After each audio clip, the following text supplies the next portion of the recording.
Born in 1959 in Haugesund on Norway's west coast, Fosse is one of the world's most performed playwrights, but his work spans a variety of genres, including plays, novels, poetry collections, essays, children's books and translations. I've just spoken to Jon Fosse on the phone. Not every laureate believes me when I make the call, but he was prepared to have confidence until 1 o'clock. He was driving on the countryside at Sognefjord, north of Bergen in Norway, and we had the opportunity to start speaking about practical matters and the Nobel Week in December.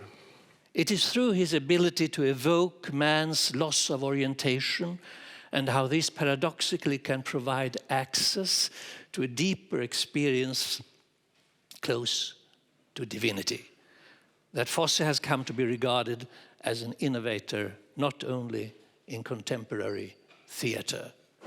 I think that the consistency, that he all the time tries to reach for the basic human emotions and experiences that also children have, for instance, that the questions of death, what's the meaning of life, and it's coming back all the time, the anxiety and insecurity of human being confronting the basic questions of loss, for instance.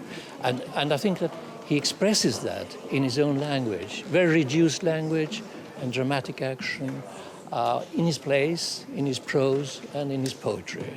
And I think everyone can have access to that.